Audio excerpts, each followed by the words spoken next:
¿Qué tal, hermanos? Buenos días. ¿Cómo están? Nuevamente estoy aquí en el púlpito. Eh, pues me da mucho gusto que Dios permita esta oportunidad, ¿verdad? De compartir con ustedes. Y en otras prédicas les había yo comentado que existen diferentes tipos de exponer la palabra de Dios, ¿verdad? Son métodos. Hay predicaciones que son temáticas y esto significa que se toma un tema muy específico. Por ejemplo, vamos a hablar del amor y buscamos todo en la palabra de Dios. Existen otros tipos de predicaciones que son las exhortativas, ¿verdad? Donde animamos a la iglesia a caminar con Cristo, a descubrir sus enseñanzas, a ponerlas en práctica en nuestra vida. Existen también predicaciones evangelísticas, ¿verdad? Donde hablamos de Cristo, de la obra de Cristo y por qué es necesario llegar a Cristo. Y existen otro tipo de predicaciones que se llaman expositivas, como es la que vamos a tener el día de hoy. Y una predicación expositiva, pues es simplemente exponer la palabra de Dios, leer, leer, leer y entender a través del Espíritu Santo que mora en nosotros qué nos está diciendo Dios. Todas las palabras, todas las letras que están en la Biblia son importantes, hermanos, para todo el mundo, mucho más para los discípulos de Jesucristo. Porque si no, imagínense, sin algún propósito, solamente Dios dijo, bueno, tengo que hacer un libro de 66 libros, entonces pónganle palabras y díganle, y no es así, ¿verdad? Sino todo tiene un significado espiritual en nuestras vidas, ¿no? Y el día de hoy vamos a hablar de un acontecimiento que es muy importante, extremadamente importante para la humanidad y que poco tenemos en cuenta, ¿verdad?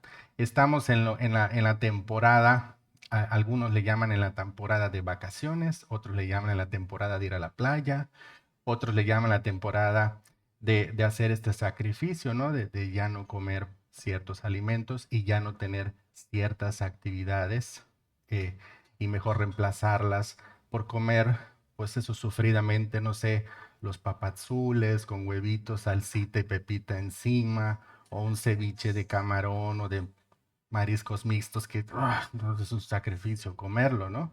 No es algo propio o ir a la playa, pasar un fin de semana, en fin, ese tipo de cosas que suceden en esta temporada que el mundo piensa, porque el mundo está esquematizado, hermanos. Venimos de una cronología donde nos han enseñado que las temporadas solamente pasan y que nosotros tenemos que pasar por costumbre en esas temporadas sin ningún objeto, sin ningún significado, sin ninguna nada. Aunque no hay un calendario exacto, ¿verdad? No lo tenemos. Nosotros actualmente llevamos un calendario romano, románico, depende del sol.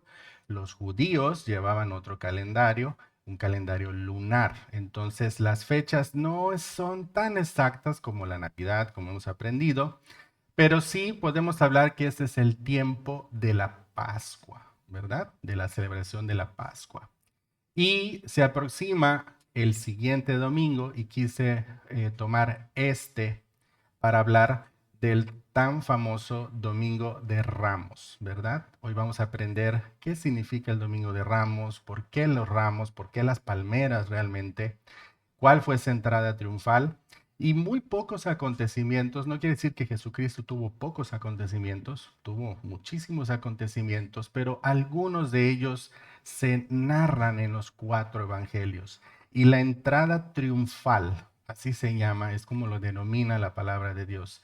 La entrada triunfal de Jesucristo a Jerusalén es lo que conmemoramos como Domingo de Ramos. Él entró un domingo, ¿no? Y pues simple y sencillamente, hermanos, vamos a leer los cuatro evangelios, esta porción. Así que hoy vamos a leer muchísimo. Así que tomen energías, respiren. Y hoy vamos a leer y antes vamos a orar. Bendito Padre Celestial, Dios Todopoderoso que estás en los cielos. Gracias, bendito Padre, por esta mañana, por la oportunidad que nos brindas a todos de estar con bien, Señor, para seguir aprendiendo de tu palabra. Gracias, Señor Todopoderoso, porque Tenemos todo lo que necesitamos, Padre Santo. Te pido que me guíes, que me uses como solamente tú puedes hacerlo, con el poder de tu Espíritu, Padre, para que todo lo que yo diga y exponga esta mañana sea únicamente lo que proviene de tu bendita palabra, Señor. Todo esto te lo pedimos y te lo agradecemos en el nombre poderoso de nuestro Señor Jesucristo. Amén. Muy bien, hermanos. Entonces, vamos a regresar a nuestra lectura de hoy, que fue en Juan. Vamos a empezar en Juan. Vamos a revisar este acontecimiento en los cuatro eh, evangelios o en los cuatro libros. No es que existan cuatro, sino recordémonos que existen cuatro evangelios, perdón, Juan, Marcos, Mateo, ¿verdad? Y Lucas. Esos cuatro, tres de ellos fueron discípulos de Jesucristo directos, presenciaron este tipo de actividades que nos narran, excepto Lucas, ¿verdad? Lucas fue posterior, muchos años después, a tomar testimonio de todas las personas oculares que estuvieron ahí, y entonces él da mucha más información, Lucas, de oído, dice, ¿verdad? Porque él le preguntaba a las personas y las personas daban testimonio de todos los acontecimientos, y obviamente vemos que coincide obviamente con Mateo, con Marcos y con Juan. No tiene algún orden tan sencillo, hay un orden que así lo establecieron en el canon de la Biblia, pero todos tienen la misma información. En algunos encontramos más, en algunos encontramos menos. Y es lo que vamos a hacer hoy. Vamos a ver qué dice cada quien desde su perspectiva en la entrada triunfante. Entonces Juan 12 dice, el siguiente día, grandes multitudes que habían venido a la fiesta al oír que Jesús venía a Jerusalén, tomaron ramas de palmera y salieron a recibirle y clamaban, Hosana, bendito el que viene en el nombre del Señor, el Rey de Israel. Y halló Jesús un asnillo y montó sobre él, como está escrito. No temas, hija de Sión, he aquí tu rey viene, montado sobre un pollino de asna. Estas cosas no las entendieron sus discípulos al principio, pero cuando Jesús fue glorificado, entonces se acordaron de estas cosas, que estas cosas estaban escritas acerca de él y de que se les habían hecho. Y daba testimonio la gente que estaba con él cuando llamó a Lázaro del sepulcro y le resucitó de los muertos, por lo cual también había venido la gente a recibirle, porque había oído que él había hecho esta señal.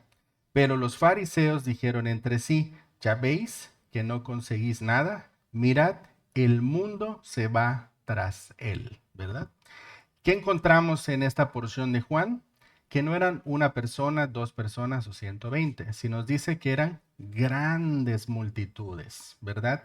Y imagínense, y vamos a llevar a este momento, el Señor Jesucristo entrando, que venía, o sea, porque ya habían escuchado que había resucitado a Lázaro.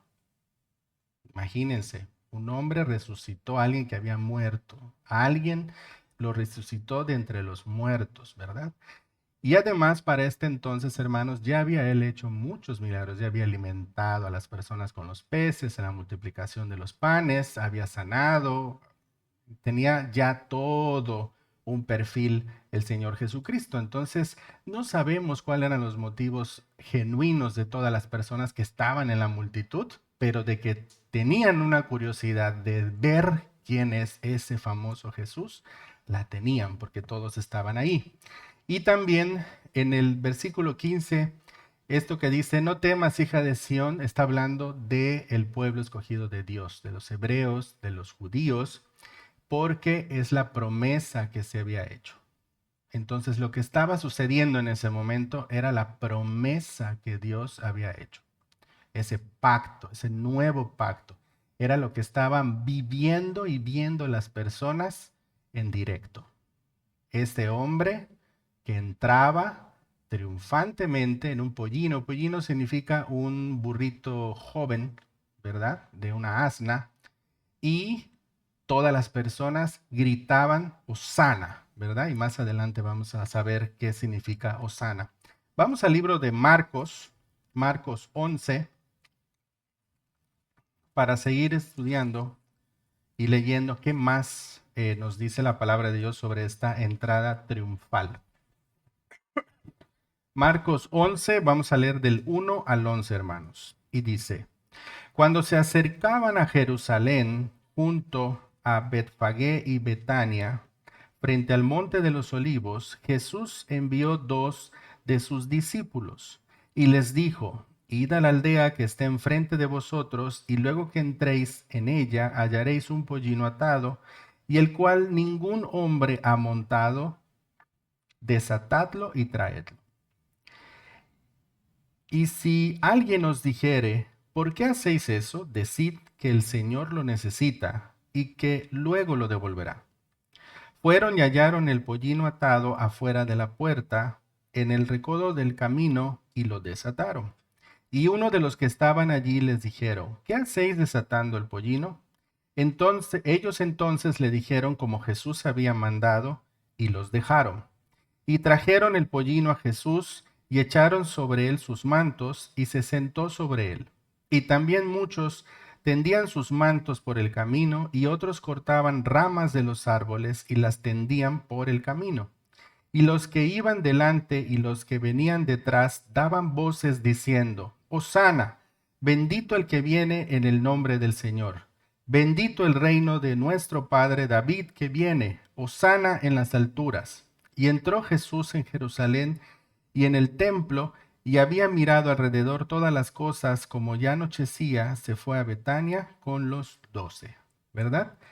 Es el mismo acontecimiento ahora relatado por Marcos, pero tenemos ahora más información, ¿verdad? Ya nos explican de dónde fueron a buscar el pollino, por qué lo fueron a buscar, y que no solamente cortaban palmas, sino también que cortaban ramas de los árboles y que echaban mantos, ¿verdad? En el camino, como haciendo una especie de alfombra para que entrara el Señor Jesucristo montado, ¿verdad? Y también nos dicen que la multitud o el pueblo decía Hosana, ¿verdad? Hosana, bendito el que viene en el nombre del Señor. Hosana, seguían gritando. Vamos ahora a Mateo, hermanos, para ver qué nos dice Mateo. Es Mateo 21.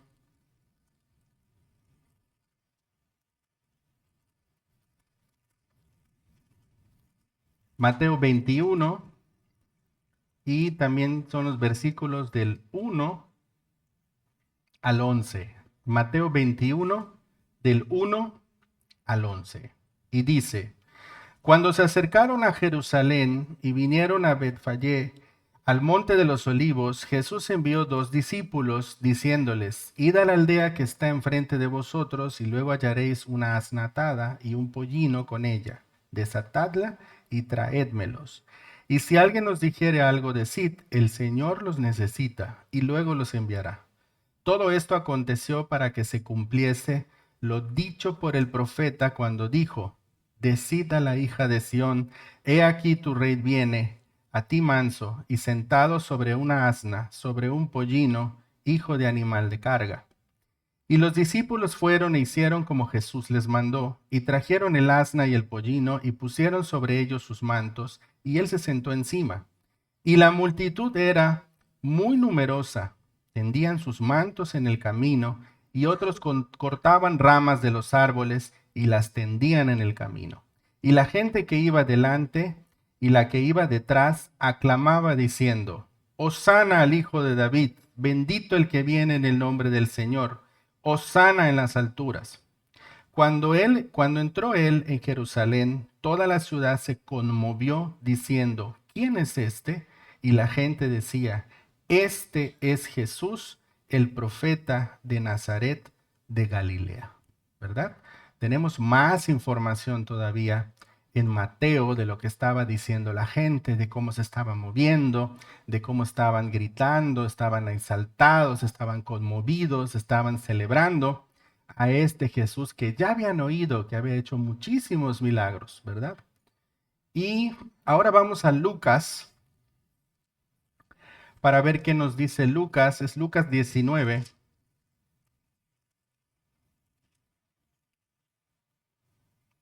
Lucas 19, versículo 28 al 40.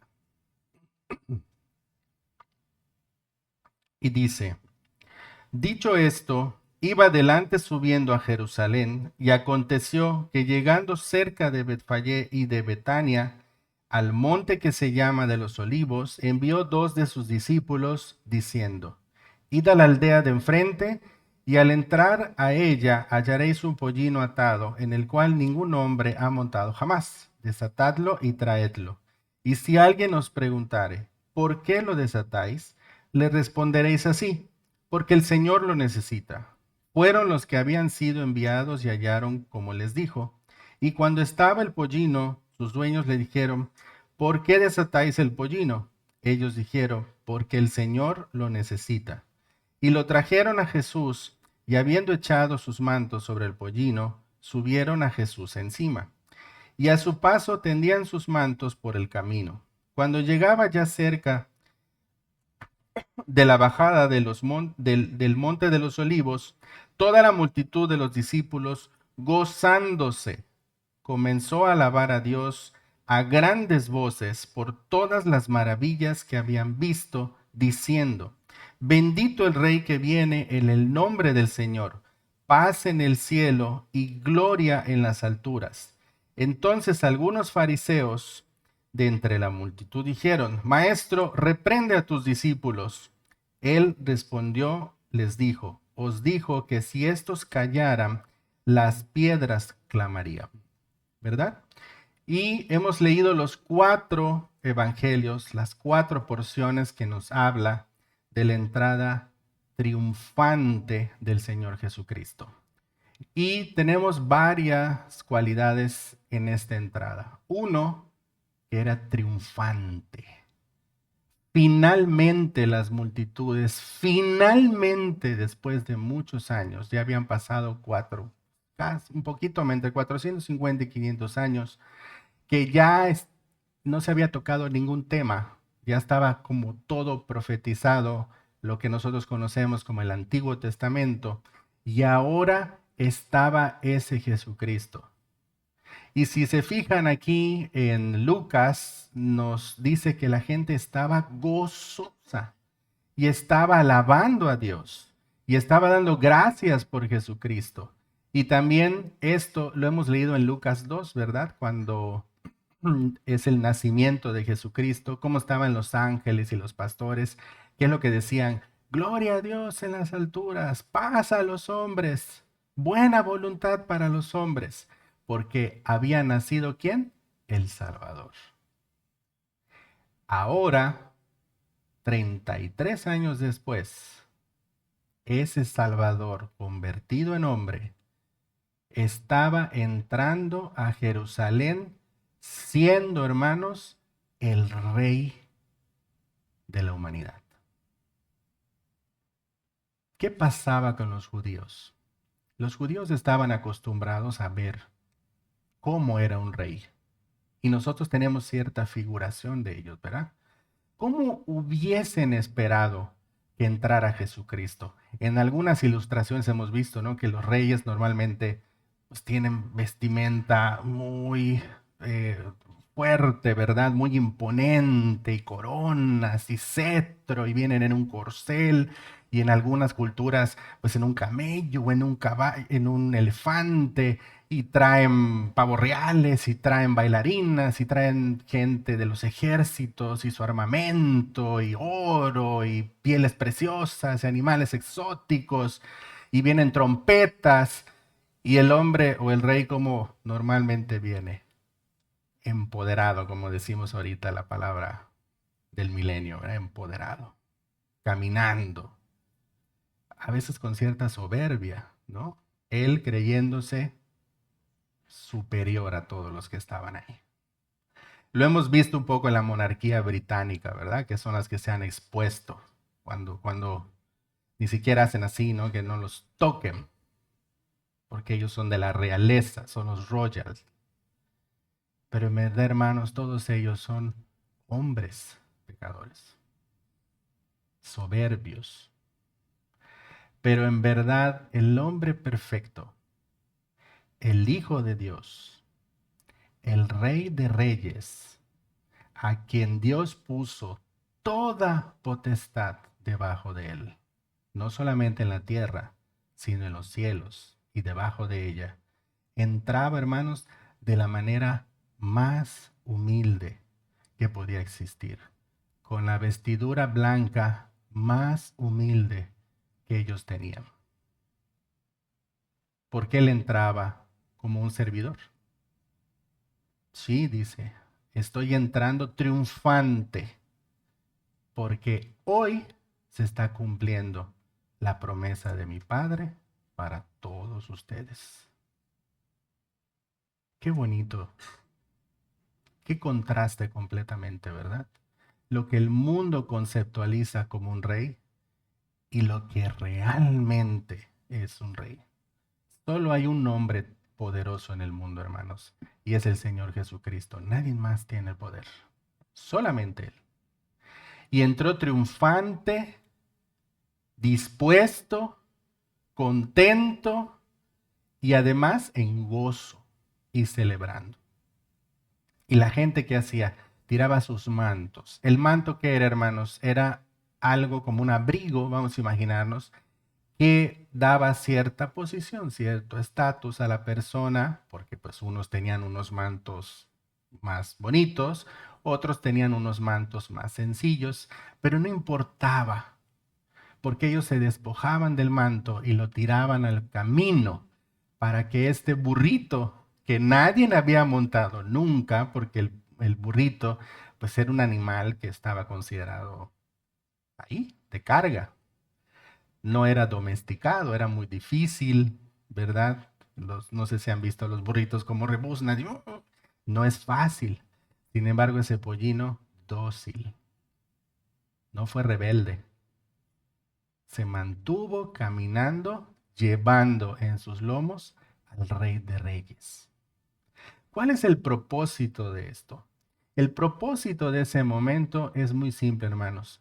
Era manifestarse públicamente Jesucristo diciendo, yo soy el Rey de Jerusalén. Estaba entrando a tomar posesión de ello. Estaba camino al templo, ese templo que habían pasado muchos reyes terrenales, pero que ese templo, ¿se acuerdan quién tenía la comisión de hacer ese templo, verdad? A Salomón comisionaron para hacerlo. ¿Para quién? Para Jesucristo. Y ese es el momento que él estaba entrando. Ahí caminando, caminando, caminando. Y en ese momento estaban diciendo la profecía. El profeta, hermano, se llama Zacarías. Vamos a ver Zacarías 9:9. Lo vamos a leer aquí en la pantalla. Y dice, alégrate mucho, hija de Sión. Da voces de júbilo, hija de Jerusalén. He aquí, tu rey vendrá a ti, justo y salvador, humilde, y cabalgando sobre un asno, sobre un pollino, hijo de asna. Se estaba cumpliendo la profecía, hermanos. Una de muchas profecías que se estaban cumpliendo en ese momento. Y esto nos demuestra y le demuestra a la gente también que lo que Dios ha puesto y dispuesto se cumple. Y eso nos tiene que poner en alerta, sobre todo aquellas personas que aún no ceden su corazón a la verdad. Porque todo lo escrito se va a cumplir un día. Entonces entraba Jesucristo al templo y ¿qué gritaban? Más o menos así. Imagínense que toda la gente estaba de ahí y está mi esposa acá. Aquí está. Entonces, mi esposa nos va a cantar y todos ustedes también, si ya se la saben, la vamos a cantar. Le voy a decir que se pongan de pie, por favor. Y entonces, en ese momento estaba entrando el Señor Jesucristo y ¿cómo harían ustedes? Imagínense que esté entrando el Señor Jesucristo, ¿qué harían? ¿Cómo alaban? ¿Cómo celebran? ¿Cómo harían? Vamos, vamos, manifiéstenlo, hermanos, manifiéstenlo. Sí, ¿verdad? ¿Y qué hacían? Ajá. Hosana en el cielo. Más fuerte.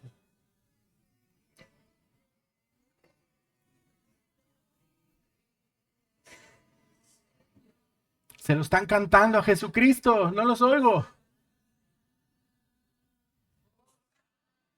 Ah,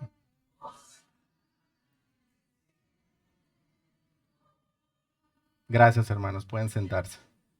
Estamos practicando. Pues la multitud estaba todavía más efusiva que nosotros, ¿verdad?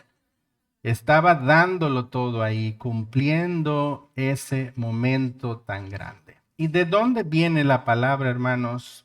Domingo de Ramos. Porque ese domingo, pues no era el domingo de Ramos, ¿verdad? Ese domingo era la entrada triunfante, ¿ok?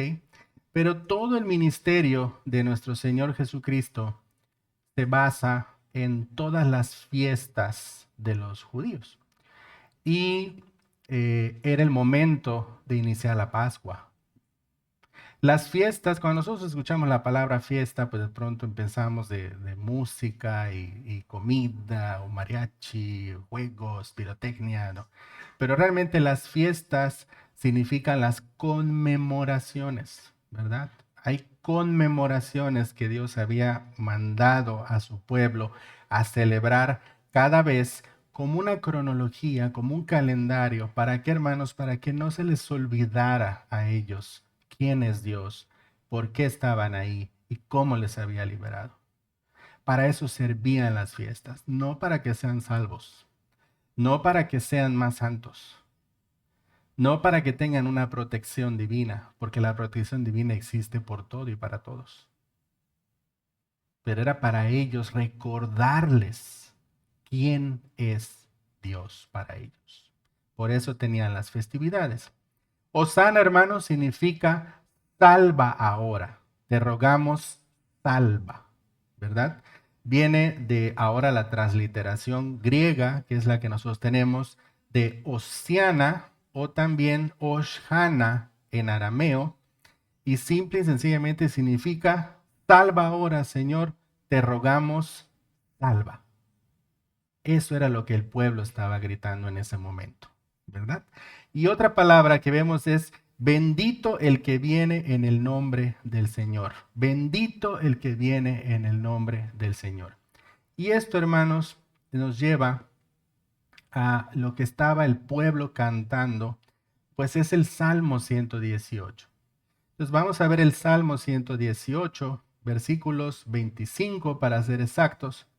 Y el Salmo 118, hermanos, está asociado con la fiesta de los tabernáculos o la fiesta de las cabañas, ¿verdad?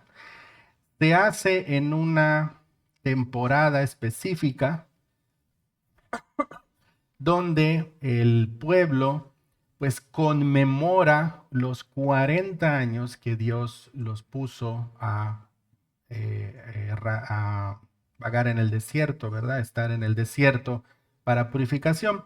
Entonces el Salmo 118, 25 lo tenemos y dice, oh Jehová, sálvanos. Si nosotros vemos el manuscrito original, ahí dice Hosiana, ¿verdad? Cuando lo vemos en una concordancia Strong. Dice, oh Señor, sálvanos ahora, te ruego. Te ruego, oh Jehová. Si nosotros lo leemos, yo no leo hebreo, pero si vemos, está Yahvé, Osiana, Osiana. ¿Ok?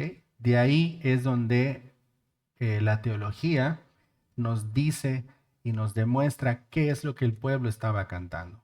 Sálvanos, te ruego, oh Jehová, que nos hagas prosperar ahora. Y entonces decía, bendito el que viene en el nombre de Jehová, desde la casa de Jehová os bendecimos, ¿verdad?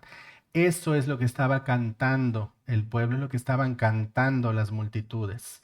Estaban citando este salmo, este canto. Recordemos que los salmos son cantos de alabanza, porque estaban viendo la presencia de esa promesa hecha. Es el pacto davídico, el pacto abrahámico. Todo estaba ahí centrado en ese momento, en ese hombre sentado, ese burrito entrando triunfante. Por eso se llama triunfante. Y les decía entonces que el Salmo está asociado con la fiesta de los tabernáculos o las fiestas de las cabañas. Esto se denomina también el Sukkot de los judíos, y la palabra Sukkot viene de Sukkah, y Sukkah es una tienda de campaña o una casita de campaña que está cubierta, hermanos, ¿con qué creen? Hojas de palma. De los 4 tipos que hay en el desierto, ¿verdad? Hay una de un cítrico, otra de un dátil, otra de mistro y otra de eritrop. Y entonces estas 4 especies, que era lo único que había en el desierto, las arrancaban, las ponían y hacían lo que se llama la suca, ¿ok? Y también en ese momento Jehová les había mandado hacer un artífice que se llama lulab, que es un tejido de palmera que tiene las 4 especies. Y entonces con ellos celebran y se regocijan y conmemoran cómo Dios los mantuvo por 40 años en el desierto. Todo esto es una tradición judía. Forma parte de los mandamientos de Dios a su pueblo. ¿Tiene algo de malo usar entonces una palmera? No, hermanos, no tiene nada de malo. Si ustedes quieren el próximo domingo poner una palmera en su coche, en la puerta de su casa, en su vestido, dársela a los niños, celebrar la entrada triunfante, adelante. Para eso estamos. Somos el pueblo de Dios, deberíamos estar recordándole al mundo, Jesucristo es el Rey. Ahora, hermanos, si yo voy a agarrar una palmera y la voy a tejer y la voy a hacer en forma de cruz, y así como la vitacelina la voy a aplicar en mi casa, en la oficina, en el coche, en la puerta, en el garage, debajo de mi almohada, debajo de la cama, para protección divina, les quiero decir e informar, lamentablemente, que no sirve de nada. No hay protección escapularia, hermanos. No sirve de nada. Están muy bonitas, es una artesanía, pero no sirve de nada, hermanos. Y es muy triste ver a las personas que rinden devoción a un artífice tejido por el hombre, que no tiene ningún poder, y se olviden del que en verdad tiene el poder. Entonces, no sirve de nada, hermanos, de nada.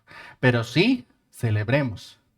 Celebremos ese Domingo de Ramos como el mundo lo ha marcado por el nombre.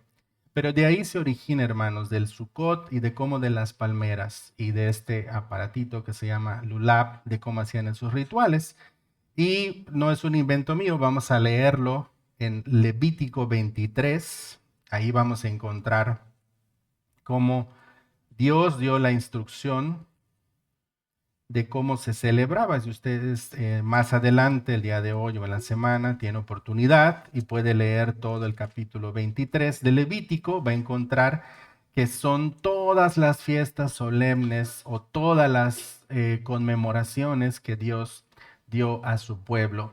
Y vamos a ir al versículo 39, capítulo 23, Levítico 23, versículos 39 al 43. Y dice: pero a los 15 días del mes séptimo, cuando hayáis recogido fruto de la tierra, haréis fiesta a Jehová por 7 días. El primer día será de reposo y el octavo día será también día de reposo.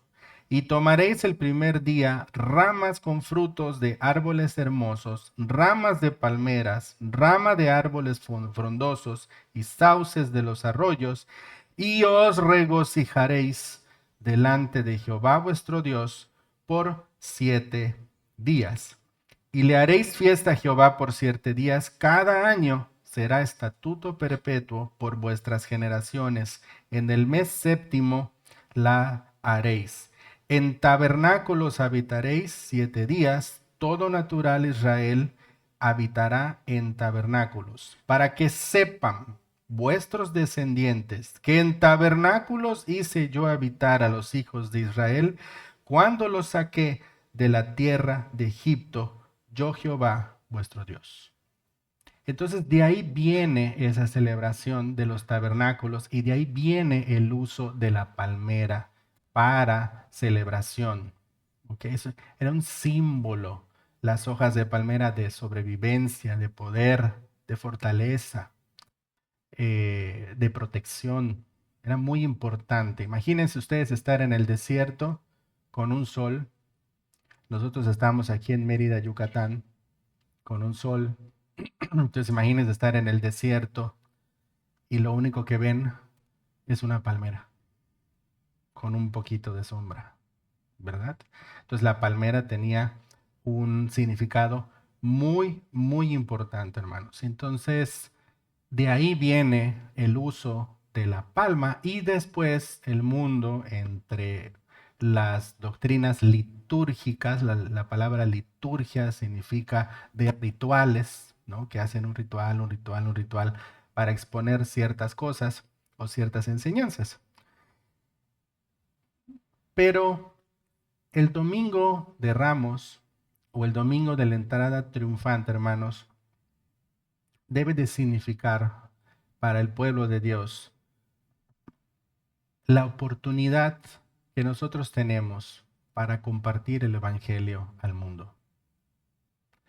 Este tiempo de Cuaresma, como le conocen algunas personas, es el tiempo donde más se sensibilizan los hombres, donde puede ser que nunca van a un templo y el Viernes Santo están ahí arrodillados pidiendo perdón por sus culpas, ¿verdad? O participando en todas estas conmemoraciones o ritos. Y también es triste ver que también esas personas, muchos de ellos ya ni eso hacen. Prefieren mejor irse de vacaciones, a tomar actividades adicionales que no tengan nada que ver con la fe, muchos de ellos cansados. Entonces nosotros, hermanos, estamos comandados para ir y hacer discípulos a todas las naciones. Y nosotros tenemos que estar muy al pendiente de todo lo que el mundo va celebrando para nosotros aprovechar una oportunidad para un solo propósito, que es presentarles el Evangelio del Señor Jesucristo. Evangelio que nosotros hemos creído y que por esa entrada triunfante, por ese momento del Señor Jesucristo decidido para tomar su trono, que ya lo tiene, y para entregar su vida, es que nosotros tenemos un lugar en los cielos. Entonces tenemos una gran responsabilidad y es un gran momento y es un gran acontecimiento, hermanos. Y por eso está en los 4 evangelios. Nos tiene que recordar quién es Jesucristo. Pero más aún, nosotros tenemos la responsabilidad y el mandamiento de recordarle al mundo perdido quién es Él. ¿Para qué, hermanos? Para que se gocen como nosotros. No podemos decir qué más había en aquella multitud. Probablemente habían curiosos, probablemente habían personas en verdad buscando a Jesucristo. Seguramente ahí habían más de todas las personas que se fueron uniendo a él, porque él murió a los 33 años, pero su ministerio los empezó 3 años antes, ¿verdad? Como a los 30. No hay números exactos, pero más o menos es los números que podemos ver. Y hubo muchas personas que estuvieron ahí. Sus discípulos, dice la palabra, estuvieron ahí y seguían aprendiendo. No sabemos todas las razones, pero algo que sí podemos saber, hermanos, es que el Señor Jesucristo sí sabía quiénes estaban ahí. Vamos a regresar a Lucas y vamos a seguir leyendo en Lucas.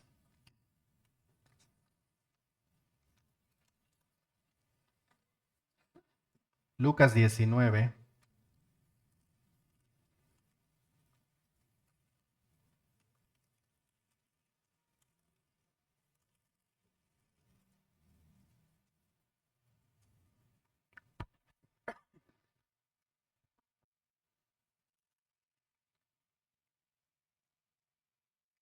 Permítame un momento. Lucas 19. Terminamos de leer hasta el 40. ¿Ok? Vamos a leerlo todo nuevamente. Vale mucho la pena. Desde el 28 vamos a leer. Lucas 19, 28. Y es la entrada triunfal. Y vamos a ver más información de qué estaba sucediendo.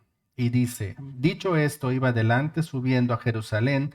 Y aconteció que llegando cerca de Betfagé y de Betania, ahí había resucitado a Lázaro.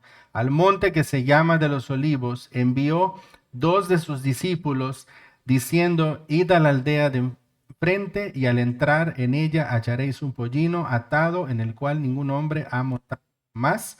Desatadlo y traed. Ese es un mandamiento que está dando, es una solicitud. Ahí dice que hallaré. Ya sabía el Señor Jesucristo que estaba ahí. No busquen a ver si encuentran, pregunten a ver quién tendrá. No, ya estaba ahí el asno esperando.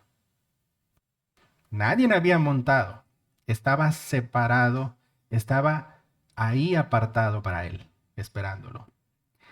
Y dice, y si alguien os preguntase por qué lo desatáis, para que no piensen, porque imagínense, salieron los dueños y se están llevando el pollino, pues estaban pensando, están robando, ¿no? Y dice, y si alguien os preguntase por qué lo desatáis, le responderéis así, puntualmente, porque el Señor lo necesita. Punto. Normalmente los reyes dan instrucciones, ¿verdad? Vas ahí y traes esto y me lo traes a mí. Punto. Estaba dando una instrucción.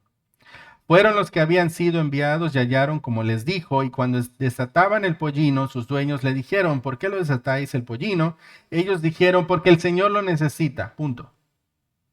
¿Y qué sucedió? Y lo trajeron a Jesús, y habiendo echado sus mantos sobre el pollino, subieron a Jesús encima, y a su paso tendían sus mantos por el camino.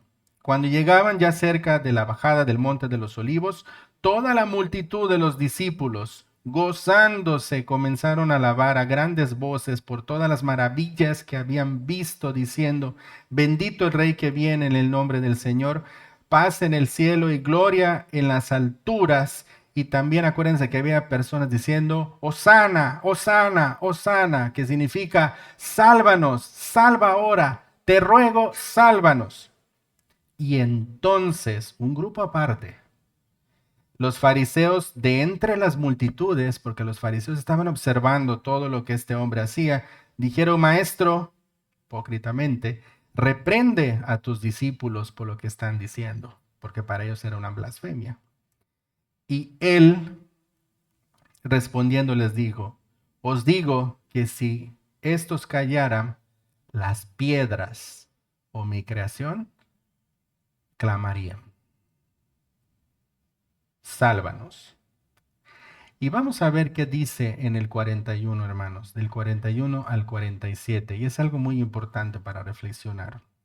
Y cuando llegó cerca de la ciudad, al verla, Jesús lloró sobre ella, diciendo, oh si tú también, oh si también tú conocieses, a lo menos en este tu día, lo que es para tu paz, mas ahora está encubierto de tus ojos, porque vendrán días sobre ti cuando tus enemigos te rodearán como con vallado y te sitiarán y por todas partes te estrecharán y te derribarán a tierra y a tus hijos dentro de ti y no dejarán en ti piedra sobre piedra, por cuanto no conociste el tiempo de tu visitación.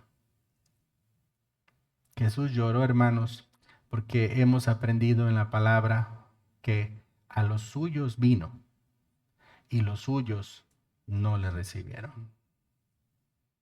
Días después, la misma multitud que gritaba, ¡Hosana! También gritaban, crucificadle, crucifíquenlo. la misma gente. Por eso lloró Jesucristo y dice, si tú supieras, si tú entendieras que lo que estoy haciendo ahorita, tomando mi trono, tomando mi ciudad, entrando como tu promesa, como tu rey, cuántas cosas no te librarías. Pero no fue así. Gritaron, crucifícale. Hermanos, el mundo está perdido. Es una comisión a la iglesia. Nosotros entendemos qué es lo que estaba pasando. Nosotros entendemos quién es Jesucristo. Hay muchos allá afuera que no lo entienden. Lo pueden buscar por una satisfacción personal, por solo sentirse como que están cumpliendo, pero siguen viviendo en las oscuridades y en sus deseos y en sus pasiones y en pecados y perdidos, lejos, lejos, lejos de la voluntad de Dios. Tenemos que alcanzarlos.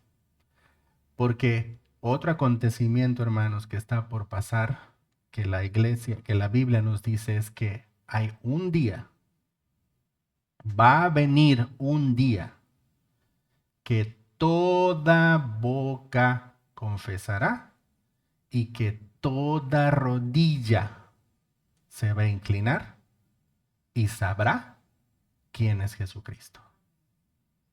Nosotros ya lo sabemos. Y si nosotros ya lo sabemos, ¿qué debemos de sentir nosotros? Gloria a Dios, gozo. Tendremos pruebas, tendremos dificultades en el mundo, seguiremos teniendo tentaciones, seguiremos teniendo ataques del diablo y del enemigo y de nosotros mismos. Hay un trabajo que se tiene que seguir cumpliendo. Triunfante. Ese es el Jesús que nosotros tenemos, triunfante. ¿Dónde está el Señor ahorita? Sentado a la diestra del Padre, como Rey.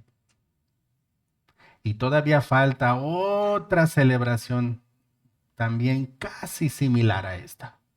Vamos a leerla, hermanos. Vamos a ir al libro del Apocalipsis, ¿verdad? Que es el libro de las revelaciones escritas por Juan. Apocalipsis 7,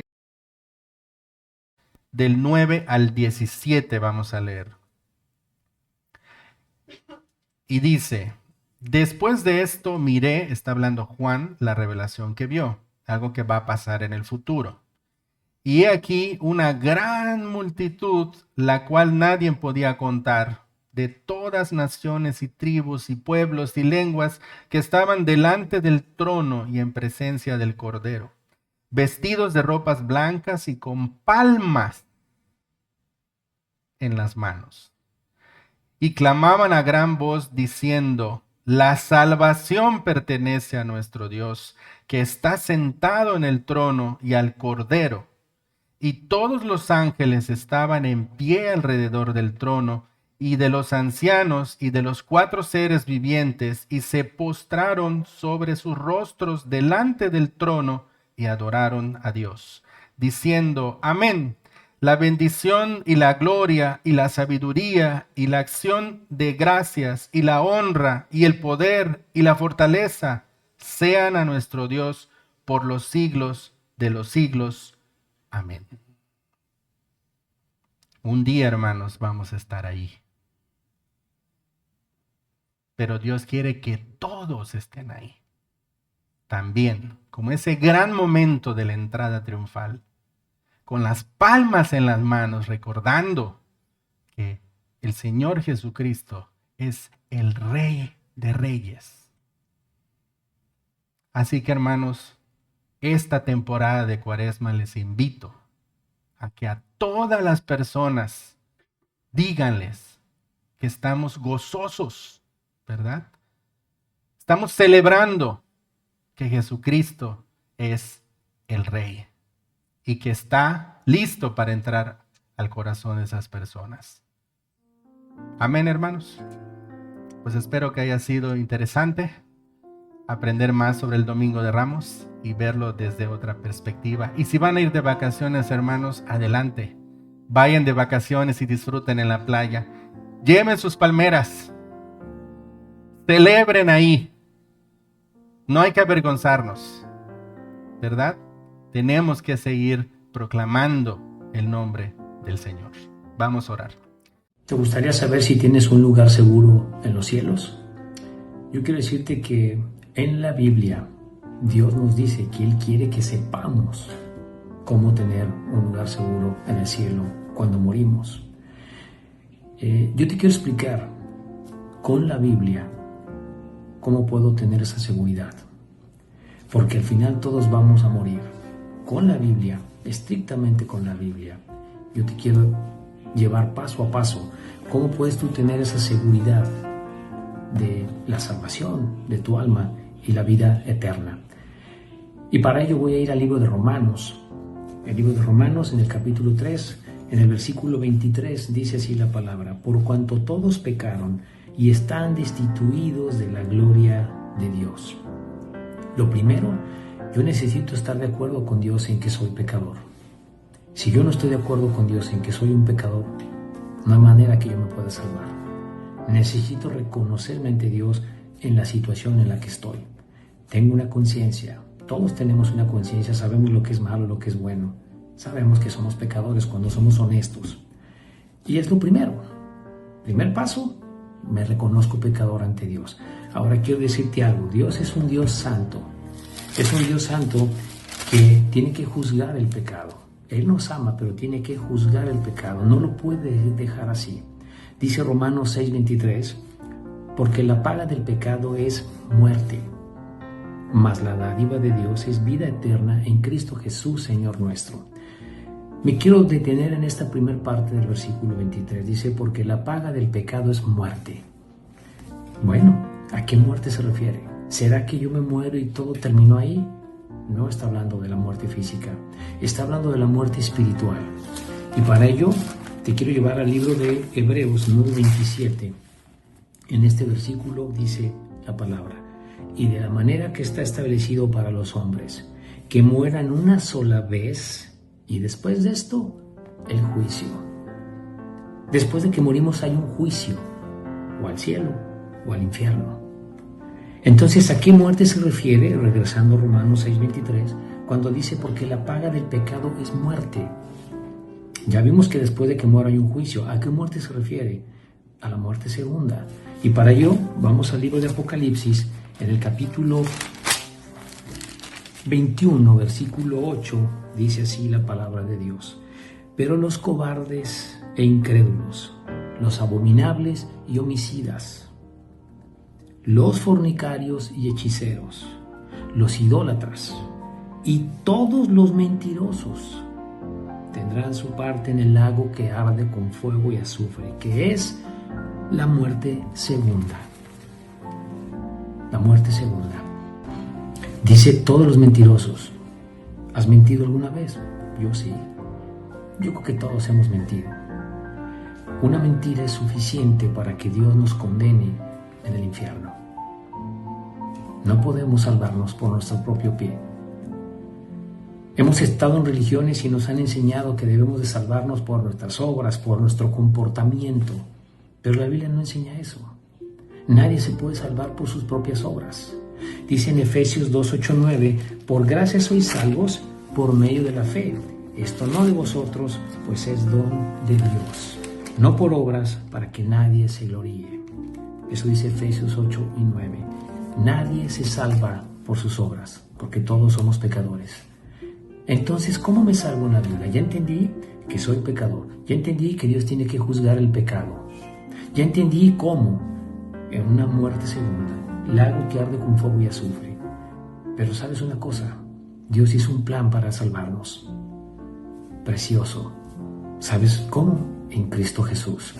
Dice Romanos 5:8, dice la palabra, mas Dios muestra su amor para con nosotros. Mira lo que dice, Dios muestra su amor para con nosotros, en que siendo un pecadores, Cristo murió por nosotros. Lo que me salva en la Biblia es creerle a Dios. Necesito la fe. ¿Y cuál fe? Cristo es Dios. Cristo, que es Dios, vino a la tierra Tomó una forma humana de hombre perfecto, sin pecado, y paga la cuenta que yo no puedo pagar. Nadie podemos pagar. Jesús vino hecho hombre, siendo Dios, y va a la cruz a ser castigado, derramando su sangre y resucitando al tercer día. Ese es el plan que hizo Dios para salvarnos. Es la manera que tengo de reconciliarme con Dios, aceptando el regalo que Dios puso, que Cristo vino a la tierra siendo Dios y sin cometer ningún pecado, es castigado, muere y resucita. La salvación en la Biblia es que tú creas que esa obra de amor que hizo Dios es lo que te puede salvar. ¿Sabes? Ninguna religión te salva. Te salva lo que Dios hizo en Jesucristo, pagar nuestra cuenta. La única manera que yo tengo para reconciliarme con Dios es estar de acuerdo en lo que Él hizo. Y quiero decirte cómo puedes tú recibir el regalo de la vida eterna. Necesitas creer. Necesitas creer que lo que Jesús hizo en la cruz es suficiente para que tú te puedas salvar. Sin meter tus obras. No podemos hacer nada para salvarnos. ¿Por qué? Porque hemos pecado. Somos pecadores y lo vamos a seguir siendo. Dice Romanos 10:9, que si confesares con tu boca que Jesús es el Señor y creyeres en tu corazón que Dios le levantó a los muertos, serás salvo. Él te dice en la palabra, serás salvo si crees en tu corazón. El versículo 10 dice, porque con el corazón se cree para justicia, pero con la boca se confiesa para salvación. Hay dos cosas que necesito para tener la salvación. Creer con todo mi corazón para justicia. ¿Qué debo creer? Que lo que hizo Jesús es suficiente. Debo creer que no son mis obras las que me salvan, sino lo que Él hizo en la cruz. Debo creer que es la única manera que yo tengo de reconciliarme con Dios, que Él ha pagado mi cuenta en la cruz, con su muerte y su resurrección. Creer con todo mi corazón. ¿Y qué es creer con todo mi corazón? Con todo mi pensamiento, mis sentimientos, con mi voluntad. Es suficiente para que yo tenga perdón. Lo que tú hiciste, Señor, en la cruz. Y hacerlo tu Señor. La palabra Señor en la Biblia se traduce autoridad soberana. Para que tú tengas salvación, tú necesitas recibir a Cristo en tu corazón como tu autoridad soberana, tu Señor. Por eso dice, ¿verdad? El versículo 10, porque con el corazón se cree para justicia, pero con la boca se confiesa para salvación. Dice el versículo 13, porque todo aquel que invocar el nombre del Señor será salvo. ¿Cómo me puedo salvar? Tengo que invocar a Cristo. Tengo que estar de acuerdo con Él en que yo soy pecador y necesito su perdón. Necesito reconciliarme con Dios por lo que Él hizo en la cruz. No tengo otra forma de salvarme bíblicamente. Donde tú te encuentres, si tú crees que esto es la verdad, tú le puedes pedir a Cristo que te perdone, que sea tu Señor.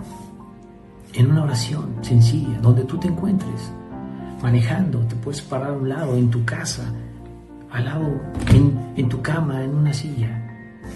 Tienes que invocarle a Cristo. Yo te puedo guiar en una oración si tú crees esto. Puedes orar así. Jesús, te pido que me perdones. Reconozco que soy un pecador, pero creo que tú me has perdonado con tu obra de amor en la cruz. Te doy gracias por la vida eterna, Jesús. Te acepto en mi corazón como mi Señor y mi Salvador. Amén. Si tú haces esa oración con todo tu corazón, esa es tu salvación. No puedes hacer otra cosa más que aceptar lo que Dios ha hecho para salvarte. Quiero leerte este último versículo aquí en el libro de 1 de Juan 5:12. Dice así la palabra: el que tiene al Hijo tiene la vida. El que no tiene al Hijo de Dios no tiene la vida. Necesito al Hijo para tener la vida. ¿Y cómo? Ya vimos cómo. Invocándole con nuestra boca que nos perdone. Espero de todo corazón que tú ores y le pidas a Cristo que sea tu Señor. Gracias.